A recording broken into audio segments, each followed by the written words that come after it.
It's an everyday thing. It's an everyday thing. It's an everyday thing when you let your nuts hang. Okay, so I want to tell a story today, and that story is about how one of my aunts in my family do not talk to me because they think that I, at the age of 16, did something with her partner at the time. And I have been a nervous wreck to talk about something like this and to tell this story. A, because of my family. B, because I don't want people, it's not to hurt people to tell my story. But at the same time, I've been working through this so much in therapy, and this is something that goes way deep to my core in terms of worthiness and how I feel about myself. And it's been such a journey. And it's that moment of my life where I have to fully confront it and face it and talk about it, but talk about it because I also want to shed light for the women and the men and anybody who has gone through something like this, where you were underage and something in that sort of manner happened in terms of that sort of word of abuse. And I feel like I have to be careful with what I'm saying here because I don't want to be banned from talking about these situations, but also we kind of have to talk about it. I'm also not very good at storytelling, and We know all this, and I'm also trying to get ready at the same time and tell a story, and I feel like the story is quite complicated and detailed, so bear with me here. But yeah, so one of my aunts does not talk to me because I guess she felt like I did something with her partner at that time, and nothing happened, but I'm gonna try to tell the story quickly and also not name any names. And so I was with this aunt for the summer with my sister, and I can't remember how much time had passed since we were there in the summer for a little bit of time to when we got home. And when I think it was my stepmother was going through my phone and she found this conversation, this sort of conversation. And she showed it to my dad, and my dad called that aunt and we spoke about it and we talked about it a little bit. And I remember it was just a lot of emotions, it was a lot going on. I was 16 at the time and I'm 32 now. I had to think about it. I'm 32 now. And so, oh my God, it's been 16 years. This is wild. Anyway, okay. So yeah, my aunt was there for me. She was very kind and very nice and was like, I'm so sorry that this happened to you, blah, blah, blah, blah. And not blah, blah, blah, but she was very kind and it just felt safe, But then as the years have gone by, it's that mood and that assumption that I didn't do anything because I was a child was not that assumption anymore. And it boggles my mind because it was wait, but if it happened or if it was true, then that would make him, PDF file. And you're okay with that? That's what you would like to hear? And I will just never forget how when I got older, I just realized that I really had to take the time and go back to that part of my life and understand how much feeling of I didn't matter, that I was unworthy. It just felt like love from my family was just cut off and gone. And you're like, but wait, that guy? And it made it even worse because it was wait, this guy that was doing this to you on TV And like, it's kind of in cohorts in the same spirit of what was happening. Not in the same cohorts, in the same spirit, but like, you know,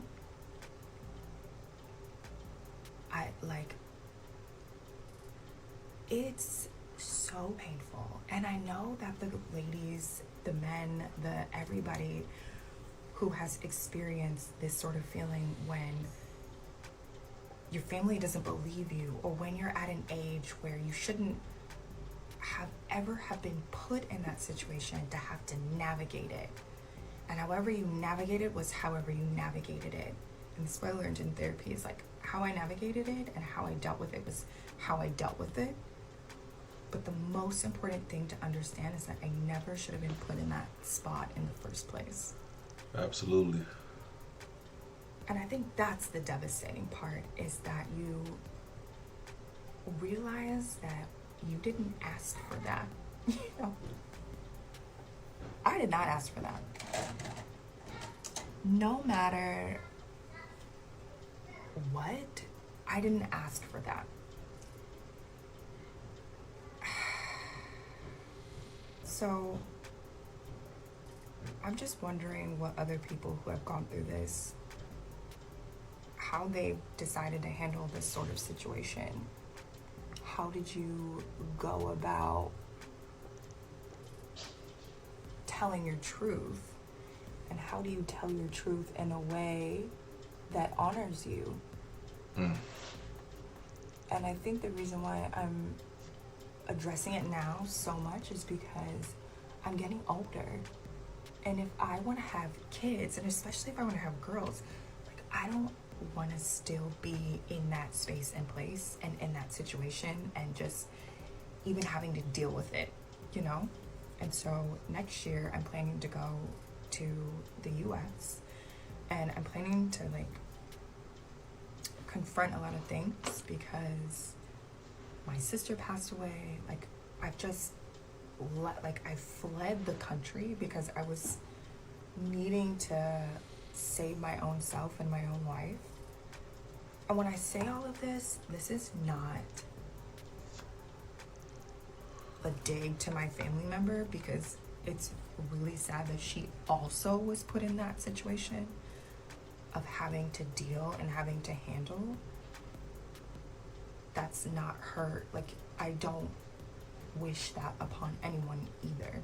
Do you know? There's sympathy there. But there's also so many other aspects of it when you're a child and you're like denied a voice. It's pretty much been like a lifelong battle for me. So it's been a journey, but I appreciate spaces like this where I feel like if I talk about it on social media, and I just felt like, I don't know, like, I just felt like TikTok was the space and the place to talk about it, and it felt right, and it just felt accepted. TikTok therapy. In this community. And so, if you've ever been that person, I just want to hear from you. I want to know that you're okay. I want to ask you what sort of work you've done for yourself to get better. Like, what sorts of things are you doing to make sure that you heal?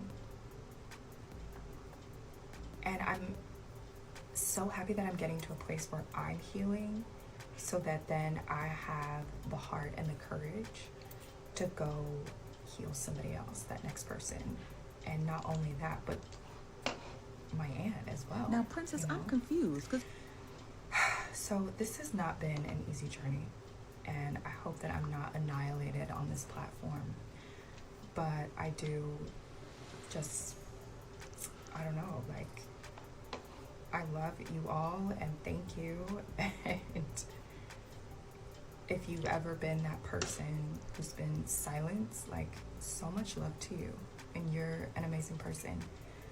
And don't let anybody, because that's easier said than done, but, and if you watched part 1, you could probably understand what's happening.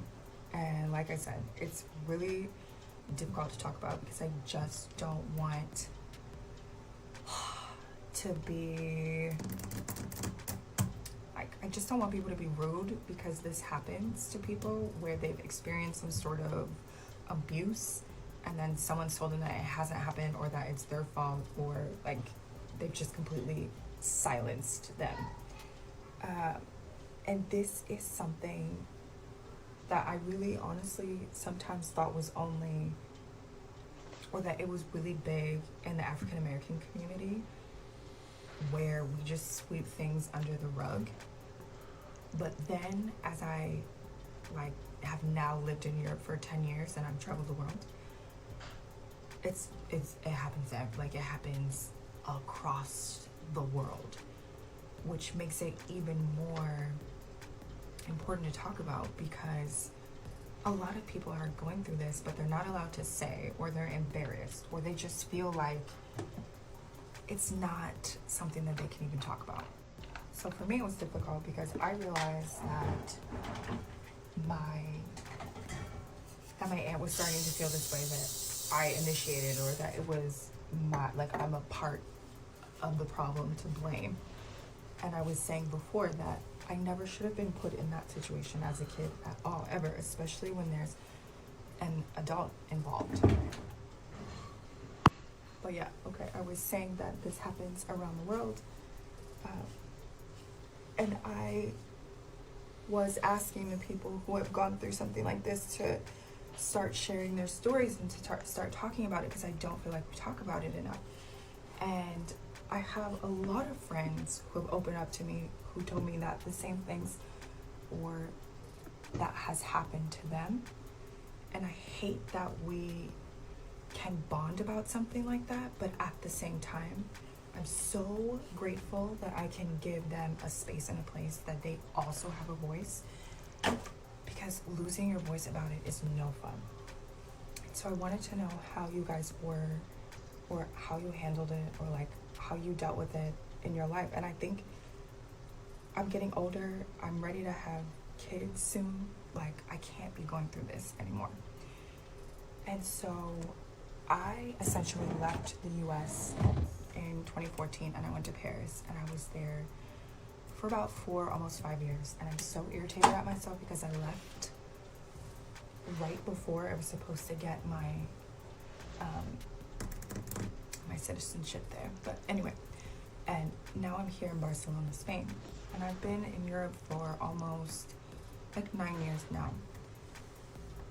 And this subject has just come up for me and my therapy, and I'm addressing it, and I'm talking about it, and I'm shedding light on it, and I'm shedding awareness on it. And I just want to encourage other people to share your story, and to find love, and to find self-love for yourself and for everyone else involved, and just know and understand that it's not your fault. And I know that you did not ask life to give you this, because that's like another weird misconception. Is like, I feel like people are like, you asked for it. Why would I ask for that? It doesn't make any sense. But that you don't let it get to you, and you find a way to release yourself, and to feel loved, and to feel appreciated, and just felt beautiful. And so I am excited to tackle this journey, and just like have a support system behind me, and talk about it with people who I know wouldn't judge me, and just who get me, and encourage everybody else to practice love, and to practice self-love. And you didn't ask for it, but you have to deal with it, and you're dealing with it like you're worthy enough to just at some point let go of it, and talk about it, and like love yourself. I think one of the most important things that I've done since I've moved to Europe and figured out who I am as a person, and let go of maybe what I internally pressured myself to what I thought I needed to be, was to find my own, was to find my own values of life. And I feel like, hold on one second. Anyway, I feel like I did that, and I made my own values for myself, and I'm gonna grow with my family, but also find the love to create a boundary and a space in place for my relationship with my own family to grow. So that's it, you guys. I have to get dressed and I have to get ready. I hope you guys do not annihilate me for this, but this is for you, little lady or big lady or matured adults, beautiful flower. This one is for you, and you're just so worthy. Okay, I'm gonna go, but thanks, guys. What it do, everyday people, man? It's your boy PJ. Today we back with another lit video. We back in the confessional. Yes, we staying lit, big dog. Shout out to my everyday people who rock with me every day. Shout out to my player partner, Lucky Wheels and Deals. He keeps it lit. Make sure you guys like, comment, and subscribe to this video. Let me know what y'all think about it in the comment section. Okay, make sure y'all hit the link down below. We got HiveMindLabs.com. Okay, use the discount code everydaypj. Now, we're gonna talk about the video, then I'm gonna tell y'all something. I don't even know, I ain't never told this, but ever. And I didn't even think about it until like right now, because I was just like, man, have I been traumatized? But I was like, actually I kinda have, but I will get into it. So, one time, oh no. So let's talk about this. The auntie didn't like her. I mean, not auntie, the stepmama. Stepmama didn't like her. She was very probably strict, going through her phone, going through her stuff because she didn't trust her. Seeing something in her phone, she knew, I'm sure it was probably text messages between her and the man in question. And what people are saying in the comments that this is between Trina and Gabe. Trina ex-husband Gabe, I think he has passed not long ago. So this would be kind of a messed up situation for him if he was alive, but I guess even him being gone, it still tarnishes the already terrible legacy he has left based on the relationship that him and Trina had on the show. Okay, which she also kind of touches on that, but between all the abuse and things of that nature, they've talked about it on multiple accounts. The abuse that both of them have inflicted on each other. So, terrible situation. But what I cannot imagine is that the stepmom reached out to the aunt. The aunt did what any person should do as an aunt, coming to a kid who's her niece has possibly been essayed. And that's, with a comforting heart. But as time went on, I'm sure she went to go confront her husband at the time, Gabe, and he probably did what any lying ass, cheating ass dog would do. Lie. Oh, it was her. She was walking around here with this. She was doing this, sitting on my lap, and all this weird shit. I mean, I'm just assuming he would do that. I would never do no shit like that, but I'm just assuming that he would be lying about it and then that's when Trina started to be like, this little heifer was walking around my house all fast and stuff and all this whoopty bam. So then, as any wife would do, she kind of felt some way about this woman being around her man, because she was a young lady herself. The Miss Braxton, I don't even know her name, but whatever. So, being 16, we don't know why she was living with the aunt. Of course, probably more situations with the stepmom. And then when she went back to live with her father, who was a Braxton, and the stepmom, found all the messages. Because she knew she was a little fast tail.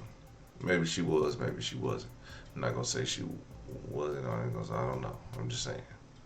So we're not going to blame her right now. But her coming out and telling this story is that there was something that was going on. There was some text messages going back and forth. I'm sure there was some flirtatious words, salacious words, some nasty stuff. And nobody expected it to come out. And then when it did, it caused the rift. Okay, I'm pretty sure it caused a rift between the brother or her dad and the sister Trina and other. I'm sure it caused some rift behind the scenes. So, but that's something we don't know because the brother wasn't a big part of the show.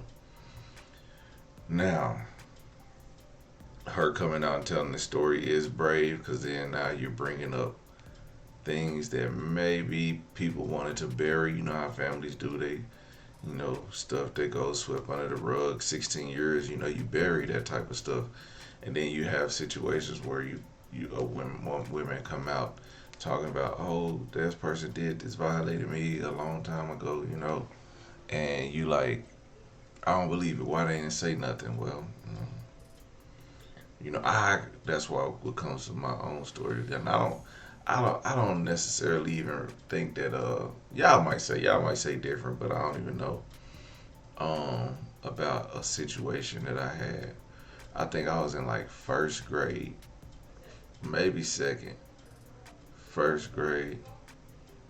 Oh my child is here. Speaking of, first grade, and I had a friend. He had an older sister, and I believe she may have been in middle school. But if she wasn't in middle school, she was at least in the sixth grade, at the least. And pretty woman, as far as I can remember. And so I remember going over to his house at times, and we would always play house. Okay, so I remember one time that she was kissing me and she put her tongue in my mouth and I didn't know what was going on. I was like, oh, and I could vividly remember that I had on sweatpants this day, and I didn't know what was going on. I was like, damn, this thing like that, and so I had to go. At some point I left or whatever, and I was like, man, that was crazy. So, I didn't understand what was going on. I just knew like she kissed me. My thing was rock hard. I was like, whoa, whoa, whoa. So anyway, I didn't really pay it no mind, and I really probably forgot about it or whatever. But I went back over my friend's house another day, and no one was there but her. So she still invited me in, and and we was just hanging out, and it was probably like a Saturday morning or something. It was an early day. We was out of school, so it was just me and her. And then we was talking. First we was outside playing basketball. Then we went inside, and she just wanted to kiss some more, and I was like, okay. So we started kissing, and then she grabbed me, and then all I can remember is peeing on myself, and I was just like, now I'm gonna tell you, I was hella embarrassed. I was able to stop, but then I went to the restroom, finished peeing, and I left, and I was just like, I went home, pissy ass pants, went threw them in a tub, and pretty much I just stopped going over there. I don't think I told anybody. I might have told my friend Ira. I shouldn't put no names in there, but I might have told my friend Irish what happened. It wasn't his sister. But I told him because it was somebody else. And I might have told him, and I was like, man, yeah.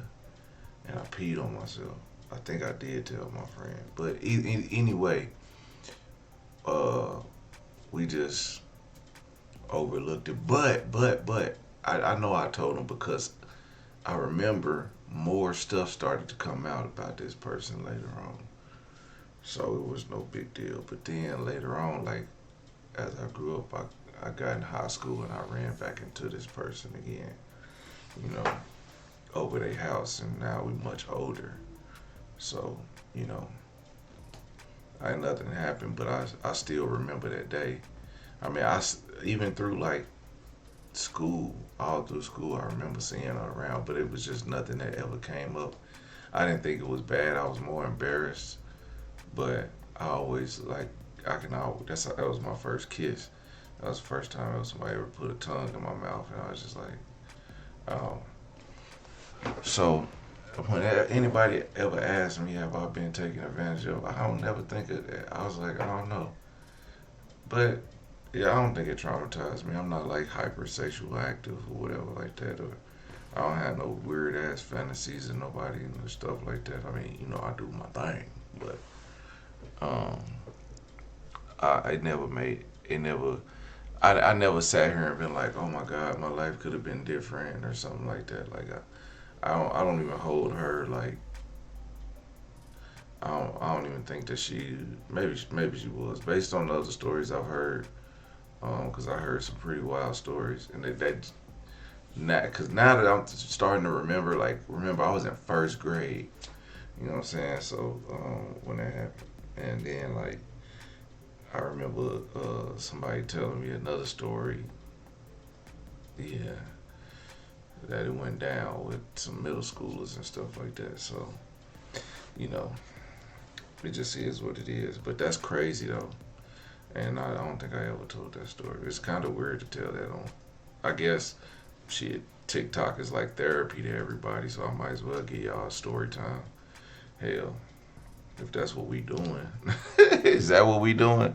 She was like, I want to come to TikTok because, like, no, go see a therapist. Looking ass. I think I need to go see a therapist. No, I don't need to. I don't know. Maybe. You tell me what you guys think, man, in the comment section. That was crazy. I don't know. I can't believe I even said that. Anyway, let me know what y'all think in the comment section, man. Like, comment, and subscribe. I'm going to holler at you later. Peace.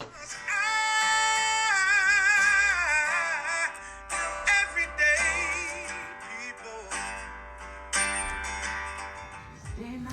For some women, it can start working in as fast as 1 week.